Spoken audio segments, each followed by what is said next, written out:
Halo teman buku semuanya, di video storytelling kedua kali ini aku mau bercerita tentang sebuah tragedi horor saat aku mengikuti perkemahan di kelas 2 SMP. Dimana saat itu suasana jadi chaos karena ada salah satu murid yang bebal banget dan pada akhirnya kita semua dipulangkan keesokan paginya. Lebih cepat dari jadwal yang seharusnya itu pulang sore hari. Di sini juga aku akan bercerita tentang pengalaman horor yang aku alami sendiri dan pengalaman horor yang aku alami ini akan diceritakan di akhir video. Oke? Cerita ini terjadi di tahun 2003, tepatnya saat aku kelas 2 SMP. Dan sekolah aku ini emang terbiasa mengadakan camping setiap tahun dan diikuti oleh seluruh siswa dari kelas 1 hingga kelas 3. Karena sekolah aku di daerah Bandung Selatan, jadi lokasi camping itu nggak akan jauh-jauh dari pegunungan Ciwidey, Soreang, dan Banjaran. Nah saat itu sekolah memilih perkemahan Gunung Puntang yang ada di Banjaran. Nah singkat cerita nih, ke hari sebelum keberangkatan, kakek aku tuh tiba-tiba datang ke rumah. Sebenarnya bukan hal aneh sih kalau kakek tuh ke rumah. Cuman yang bikin aku bingung, kakek tuh bilang dan memastikan bahwa aku beneran mau ikut atau enggak gitu kan ke camping ini. Tapi kan karena aku ini anggota OSIS, jadi mau nggak mau harus ikut. Dan kakek cuma mengangguk, terus nyuruh aku minum air putih yang dia doain gitu, udah dikasih doa.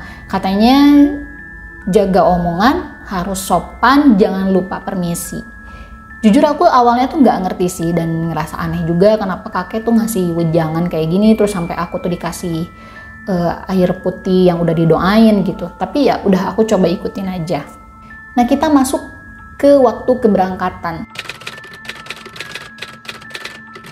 Hari itu kita semua dikumpulkan di sekolah, di absen satu persatu sama guru dan panitia, terus naik ke truk tentara yang super gede. Karena anak-anak SMP ini kan masih pada kecil-kecil ya, jadi satu truk tentara itu bisa aja muat 2 kelas. Kita berkegiatan di sana itu selama 3 hari 2 malam. Jadi berangkat Jumat pagi, pulangnya Minggu sore gitu. Aku mau cerita dulu soal lokasi perkemahannya. Jadi sebenarnya lokasi perkemahan yang disewa sekolah itu nggak jauh dari gerbang masuk. Dari gerbang masuk tuh tinggal turun sedikit, itu udah kelihatan gitu lapangan kemahnya. Jadi emang strategis banget. Di bagian atas itu ada semacam gazebo gitu. Jadi kalau misalkan dari gerbang masuk itu sebelah kiri atas itu ada gazebo dan dipakai sama guru-guru juga sebagai area dapur buat masak. Sama ada mushola juga di pinggirnya. Mushola ya, sama ada mushola juga di pinggirnya. Nah, di bagian kiri bawah kalau kita turun terus ke kiri itu ada toilet umum. Dan kalau kita terus berjalan lagi ke kiri, di sana ada kolam cinta Gunung Puntang yang terkenal. Nah, di bagian ujung kanan atas, nih kita kan dari gerbang nih. Gerbang ke kiri, di kiri ini tuh ke toilet umum. Jadi kita ngadepnya udah ke bagian toilet umum ya, ke gazebo. Nah, di atasnya jadi ada agak ujungan dikit, itu tuh ada gua. Nah gua ini tuh katanya tuh gua Belanda, apa gua Jepang gitu, aku agak lupa. Seperti biasa kalau udah nyampe tuh anak-anak langsung dibimbing sama kakak pembina, senior, sama guru-guru juga buat bangun tenda. Panitia yang lain pada nyiapin makan dan nyiapin acara juga. Siang sampai sore nggak ada kejadian apa-apa, aman pokoknya. Nah sorenya anak-anak kan disuruh istirahat nih, ada jadwal isoma gitu kan. Nah sebelum istirahat ada guru yang mewanti-wanti anak-anak buat bersikap sopan. Kalau ngomong tuh harus dijaga, kalau malam jangan keluyuran, kalau mau ke toilet harus minta ditemenin guru atau kakak pembina, kurang lebih begitu. Nah ada salah satu siswa yang menurutku sangat bebal. Sebenarnya dia juga temanku sih, tapi aku memang nggak suka sama sifatnya yang ceriwis dan tidak mengenal tempat. Dia berulang kali diperingatkan untuk gak bicara kasar dan tertawa terbahak-bahak. Tapi ya begitulah, susah dibilangin gitu. Nah gara-gara nih siswa bebal ini, malam harinya itu terdengar ribut-ribut kalau dia melihat penampakan di toilet. Jadi ceritanya dia ini malam-malam ke toilet.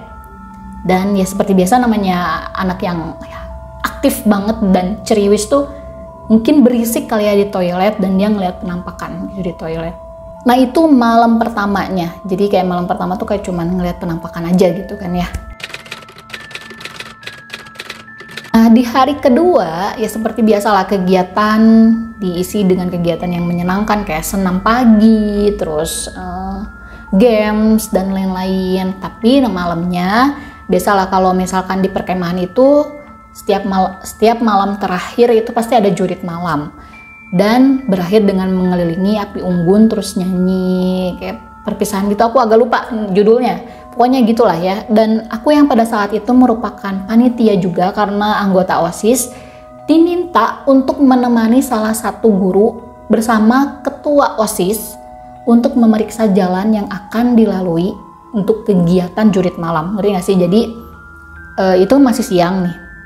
Nah siangnya itu aku sama ketua OSIS itu tuh disuruh ikut guru untuk survei jalan. Jadi sebelum ada kegiatan jurit malam kita harus survei jalan nih, jalannya kemana aja, terus kita tandain aman atau enggak, kurang lebih kayak gitu. Tapi selama pemeriksaan jalan itu, guru aku ini tuh dia guru fisika, dia tuh selalu berkata, fokus ya, jangan ngelamun, jangan terlalu sering melihat ke atas, lihat ke arah saya aja atau lihat lurus ke jalan, katanya. Aku nggak ngerti maksudnya, cuman ya aku turutin aja perintahnya. Karena memang aku tuh sepanjang jalan tuh cuman ngeliat tuh ke atas, wah ini pohon-pohon kok tinggi-tinggi banget. Ini ada monyetnya nggak sih? Kayak gitu pikiran aku. Malam harinya kegiatan jurit malam pun dimulai. Jadi siswa yang udah dikelompokin itu satu persatu kelompok itu mulai berjalan menyusuri jalan yang udah ditandain panitia. Nah akhirnya tiba giliran kelompok terakhir. Tapi tiba-tiba nih ada panitia yang berteriak dari kejauhan. Panitia itu teriak sambil lari, sambil kayak panik gitu. Ternyata ada siswa yang dibopong. Nah siswa yang dibopong ini ternyata temanku yang ceriwis tadi, yang ternyata dia setelah aku lihat dia ini kesurupan. Bayangkan ya kalian ya, kesurupan. Nah malam itu tuh pecah, kayak jurit malam tuh langsung dibubarin. Jadi kelompok terakhir nggak jadi jalan, bahkan yang udah di tengah jalan pun disuruh pulang. Nah itu kegiatan api unggun juga sampai dibatalin. Jadi semua siswa harus masuk ke dalam tenda dan nggak boleh ada yang keluar tanpa izin. Nah, nasibnya si perempuan ini kayak gimana sih? Perempuan, temanku yang ceriwis ini, yang kesurupan ini gimana sih? Dia dibopong ke gazebo atas yang ada musolanya itu dan disembuhin di sana. Malam itu tuh sebenarnya chaos nggak chaos sih, tapi semua panitia itu berjaga di depan. Bener-bener ngejagain semua anak-anak biar nggak keluar tenda, biar nggak ada yang macem-macem, biar kalau misalkan ada yang kebelet pipis atau kayak gimana lah, panitia tuh udah siap buat nganterin. Karena panitia tuh ngejaga banget biar nggak ada yang kesurupan lagi gitu selain si anak ini. Dan itu para panitia itu tuh nggak tidur sama sekali sampai keesokan paginya. Meskipun aku panitia tapi ya aku kan masih murid gitu kan ya, dan yang berjaga itu kakak-kakak pembina pramuka juga para guru-guru. Nah jadi nih setelah paginya, setelah aku ngedenger desas-desusnya dari berbagai mulut, ternyata temanku yang kesurupan tadi itu, dia itu sehari sebelumnya dia kan ke toilet nih, ternyata dia lagi dapet. Dan di toilet ini tuh dia kayak ya gitulah biasa teriak-teriak, terus emang orangnya tuh agak latah juga, ceriwis juga, terus emang sering digodain juga sama cowok. Jadi makanya kalau misalkan orang latah tuh kan kayak gini loh, dikagetin dikit tuh udah kayak bopeng kayak misalkan kayak gitu ya. Nah tapi gak bagusnya si temanku ini, dia itu latah, cuman latahnya tuh ngomongnya jorok gitu. Kadang-kadang ngomong yang alat vital perempuan atau alat vital laki-laki kayak gitu. Makanya kan diwanti-wanti nih sama guru jangan digituin gitu ke yang anak laki-laki, dan dia juga harus bisa kontrol diri gitu. Ini lagi di luar loh, lagi di tempat asing. Tapi ya susah gitu karena kan dia udah ngontrol diri tapi ternyata digodain sama temen yang cowoknya. Dan ya orang latah emang agak sulit gitu, agak sulit untuk mengontrol diri. Kayak dia latah tapi dikagetin ya latah lagi gitu kan, yang namanya orang latah mah.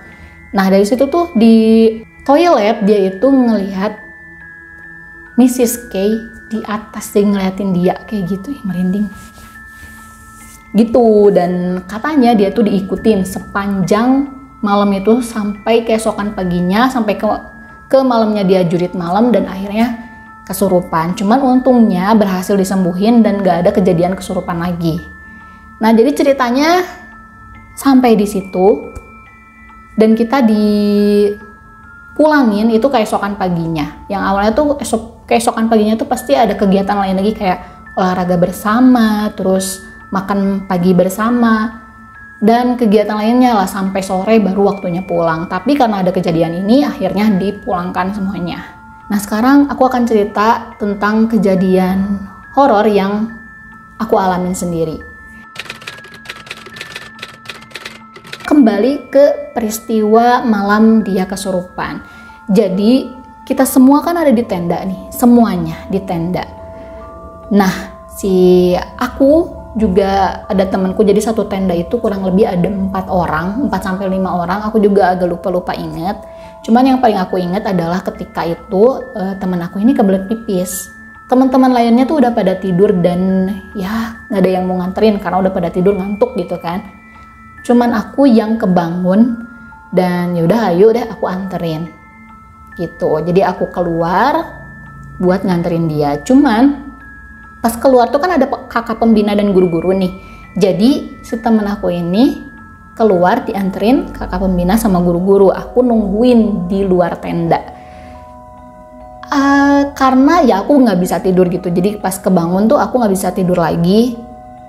Dan aku pengen nikmatin udara malam dan gak masalah karena kan ada kakak-kakak pembina nih, jadi mereka juga gak mempermasalahkan, yang penting aku berada di situ dalam pengawasan mereka gitu.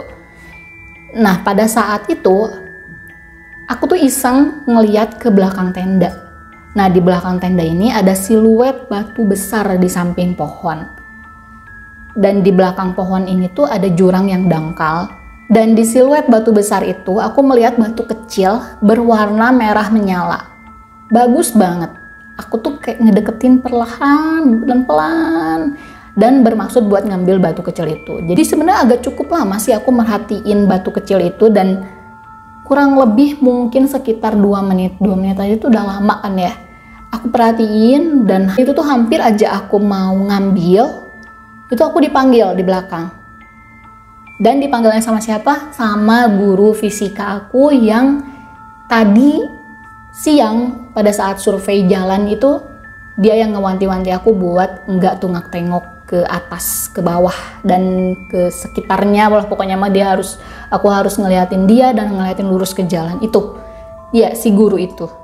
Dan ternyata guru fisika aku ini indigo. Guru itu tuh manggil aku dan nyuruh aku buat cepet-cepet kembali ke tenda. Jadi aku nggak boleh lagi ada di luar gitu. Karena aku ini orangnya amat sangat penasaran, pada saat temanku masuk ke tenda yang udah dari toilet ini, aku keluar sebentar dan memastikan bahwa si batu merah itu masih ada atau enggak. Ternyata udah nggak ada, udah hilang. Nah, sekarang kita masuk ke hari kepulangan. Aku masih tetap penasaran nih, itu batu apa kok gede banget dan kok ada batu kecil gitu, batu kecil warna merah. Akhirnya aku keluar tenda sambil beres-beres dan ngelihat ke belakang tenda nggak ada batu. Terus aku kayak ke temenku yang semua yang ada di tenda itu aku nanya, kamu kemarin lihat batu gede nggak di sini? Kemarin malam itu aku ngeliat batu gede di sini. Ya memang nggak kelihatan gede karena kan gelap ya, maksudnya nggak kelihatan batunya gitu karena kan gelap. Tapi aku ngeliat batu loh di sini, bayangan batu. Terus temanku bilang, enggak kok, nggak ada batu. Dari semenjak kita datang pun nggak ada batu di situ. Nah, di situ aku langsung mikir, berarti yang semalam aku lihat itu apa? Singkat cerita, akhirnya kami pulang terus langsung nyampe ke rumah. Nyampe ke rumah itu berarti kurang lebih siang lah ya, karena kan kita dari pagi kan ke situ. Siang itu aku biasa tidur, habis itu sorenya bangun, mandi, dan maghribnya kakek emang rumahnya deket kan sama aku. Kakek tiba-tiba ke rumah lagi. Terus mama dipanggil. Kenapa nih si Neng katanya? Nggak tahu nih, bah Soalnya dari sepulang tadi dia ngelamun terus katanya. Padahal aku ngerasanya ya aku nggak ngelamun, biasa aja. Mungkin karena ya aku capek jadi males ngomong. Ya itu gitu, mungkin karena capek gitu. Jadi aku males ngomong dan males gimana lah. Terus tiba-tiba aku dipanggil sama kakek. Nah yang sini katanya. Aku datengin lah ya. Sok duduk di sini. Jadi kakek aku tuh duduk di kursi, aku duduk di bawah gitu posisinya. Ibarat kata ini kursi, ini kakek ya, ini kakek, ini aku di bawah. Jadi kakek tuh kayak ke tangan aku terus ke kepala gini. Plek. Sambil nanya, "Kamu ngelihat apa?" katanya di sana. Terus aku bilang, "Apa ya? Aku cuma ngelihat batu sih, sama batu merah. Bagus banget, tadinya mau aku ambil." "Terus kamu ambil enggak?" katanya. "Enggak, Bah, aku enggak ambil. Keburu dipanggil sama guru." "Bagus." Dia, kakek aku bilang gitu. "Yaudah, gini ya." Terus dia baca-baca dari situ dengan secara nggak sadar aku tuh tiba-tiba gini. "Udah lepasin nih, lepasin. Gak mau, lepasin." Aku kayak gitu. Gak ngerti juga aku kenapa. Aku sadar aku ngomong kayak begitu, cuman aku nggak ngerti gitu kenapa sampai aku nggak mau dipegang kepalaku sama kakek terus dibaca-bacain doa. Itu nggak ketahu kenapa. Terus aku nangis. Habis itu udah nangis, aku dikasih air. Kakek ngelepas tangannya, terus aku dikasih air, disuruh minum. Airnya itu air doa yang udah didoain sama kakek. Nah setelah itu kakek tuh bilang, "Udah, sok istirahat." Nah malamnya mama aku tuh cerita, katanya aku ini diikutin sama macan gunung. Macan gunung ini tuh gaib dan dia suka sama aku. Dan macan gunung ini tuh menyerupakan sebutir berlian, bukan berlian sih, tapi batunya itu warnanya merah, dan kakek tuh menyebutnya bahwa itu tuh adalah batu merah delima. Nah, batu merah delima tuh sengaja disimpan di situ untuk aku ambil gitu. Jadi emang macannya tuh udah suka sama aku dan pengen dipelihara gitu sama aku.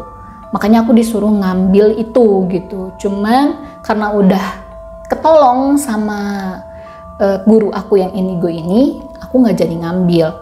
Kalau misalkan aku ambil itu, memang macan itu akan menjadi macan penjaga aku. Cuman beratnya di aku adalah aku harus melakukan ritual-ritual yang nggak aku ngerti. Karena yang namanya kita punya peliharaan, apalagi itu goib, itu harus kayak dimandiin, terus diritualin dan segala macamnya, terus juga dikasih makan. Nah, itu yang akan jadi berat ke aku. Makanya untungnya nggak aku ambil, kata kakek gitu. Nah jadi itulah, ini pertama kalinya aku cerita soal peristiwa mistis yang aku alami. Dan thank you banget yang udah nontonin. Kalau kalian suka tolong kasih like sama komennya di bawah. Kalau ada ide dan saran-saran kalian juga bebas buat ngasih di kolom komentar. Oke? Thank you.